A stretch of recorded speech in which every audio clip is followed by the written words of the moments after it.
Picture this for a second. Your income is around $2,000 a month. Your rent eats half of it, and by the time you've paid for food, transport, and 1 or 2 small treats, there's almost nothing left.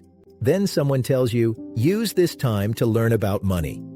If you earn a small or middle income and feel stuck on a steep money hill, you might be thinking, learn what exactly from this struggle? Here's the strange pattern most people never see. Many of the people who later feel truly stable with money started out on very small paychecks. Not because they suffered more, but because they were forced to build skills that higher earners can ignore for years. So the real question is not, is my income big enough? The real question is, how do I use this season so it doesn't go to waste? This is Wealth Mentor Pro, where every lesson is a step closer to your freedom. Today we're talking about a simple but uncomfortable idea, small pay. Hurting you?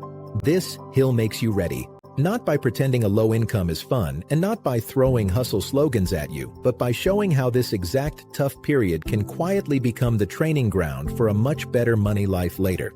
If that sounds impossible right now, stay with me. People who understand this early stop feeling behind forever and start feeling quietly prepared. Think of low income like level 1 of a difficult game. It feels unfair, everything hits hard, and your tools are weak. Someone earning $1,800 a month, paying $900 in rent, $250 on food, $200 on transport, and some small bills might look at the $50 left and think, this is pointless.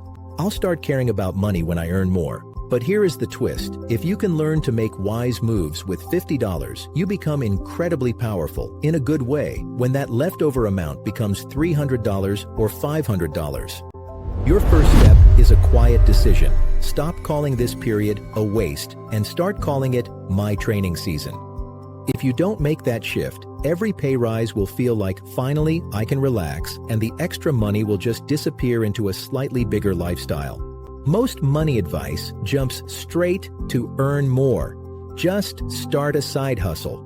Or, you can do it on any income, just believe. What almost no one does is show what actually changes when someone goes from $2,000 to $3,000 a month with skills versus without them. Without skills, that extra $1,000 vanishes into a nicer apartment, more takeout, and a car payment. With skills, the extra $1,000 becomes fuel for debt payoff, savings, and maybe a course that lifts your income again. Same race, completely different outcome. So the real question becomes, what are the skills this hill is trying to teach you? The first one is seeing the full board, not just the next move. On a small income, you simply cannot afford to be fuzzy about where your money goes. Take that $2,100 month, $1,100 rent, $300 groceries, $250 transport, and phone. You're down to $450. From that $450, maybe $150 disappears into card payments, just a coffee, small online orders, and little gifts. If you never write those numbers down, it feels like the universe is stealing your money. Your practical step here is simple. For 30 days, write down every dollar you spend and what it was for, even if it's $2. A notes app is enough. If you skip this, you stay in a fog where money feels like punishment instead of a system you can learn.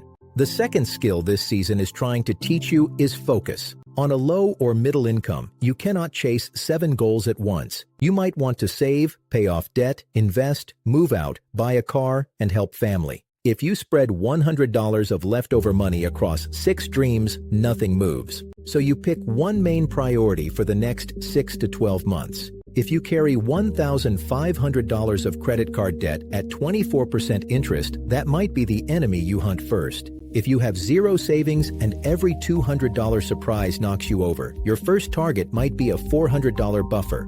Right now, you can write one short sentence. For the next year, my main money target is X, and fill in X with just one thing. If you refuse to choose, the cost is slow, invisible burnout because you work hard and feel like nothing changes. The third skill is building tiny but real safety. On small pay, you learn the value of your first $100 cushion in a way a high earner might never understand. Imagine you can free up just $30 every month. In a year, that's $360. Not glamorous, but very real. Without that cushion, a $180 doctor bill goes straight on a card or into panic. With that cushion, the same bill is annoying, but you pay it and continue. Your step here, pick a tiny amount, even $20 a month, that becomes non-negotiable future you money, and move it into a separate account as soon as you get paid. If you ignore this, your nervous system never gets a break. Everything feels like a cliff edge. But here's what almost no one tells you. The skills you are forced to build on a low income do not disappear when your income rises. They compound. And that is where this hill finally starts to make sense. So let's bring our theme back. Small pay hurting you. This hill makes you ready. Ready for what? Ready for the moment when the numbers finally shift. Because for most people, income does change at some point. Maybe not next month, but over 5 or 10 years. Many go from $2,000 to $3,000 or even $4,000. The painful truth is this: without training, those extra $1,000 often leave people just as stressed as before, only with nicer things. With training, the same raise becomes the engine that builds a very different life. I'd love to hear in the comments, what is your current monthly income and which skill feels weakest right now? Seeing the numbers, choosing one priority, or building a small buffer. From here, let's shape everything into 3 clear rules you can actually use. Rule number 1. Name this your training season, not your failure season.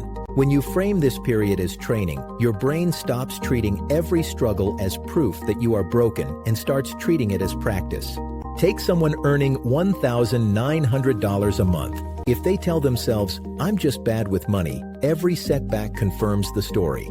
If instead they say, "I'm in a 2-year training season," then a mistake, like overspending $50 one week, becomes information, not a verdict. This matters because you behave differently in training than in shame.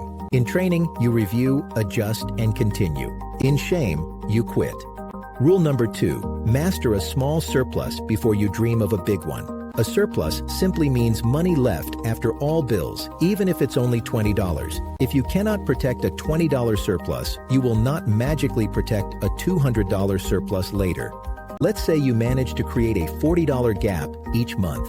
For the next 12 months, your job is to guard that $40 and send it where you decided, toward a buffer or a specific debt. If a friend says, "It's only $40, come out, you deserve it," you remember, this is my training weight. You are practicing the exact muscle you'll use when that 40 becomes 400. The habit of keeping something is more important than the size of what you keep.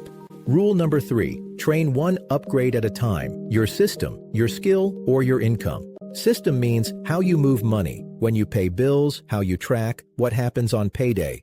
Skill means what you learn, negotiation, a software, a certificate, anything that raises your value. Income means the actual money coming in from your job or side work. On $2,200 a month, for the next 3 months, you might focus mainly on system, paying fixed bills in the first week, moving $30 into savings automatically, and tracking spending. Once that feels normal, the next 6 months might focus on skill, completing one free online course that could justify a raise or a better job. Only then do you push harder on income, asking for that raise, changing roles, or adding a small, realistic side income. If you try to fix system, skill, and income all at once while already exhausted, you burn out and decide, money improvement doesn't work for me, when in reality, the plan was just overloaded. So how do you walk away from this video with something simple and solid in your mind? Right now, your low income might feel like pure punishment. But the quiet truth is that this season is either random suffering or deliberate training, and the numbers alone do not decide which one it is. Your choices do. Here is the equation to carry with you. Small income plus strong skills beats bigger income with weak skills over the long run. You may not control how fast your pay rises, but you do control how ready you are when it does. Every month, you track your numbers, pick one priority, and protect a tiny surplus. You are adding weight to the bar. You are teaching yourself to climb. When you look at that big hill in your life, the debts, the rent, the prices that feel too high for what you earn, remember this. The hill is real, the pain is real, and you are still allowed to use it as training. Your small pay does not have to be the reason you give up. It can be the reason you are unshakable later.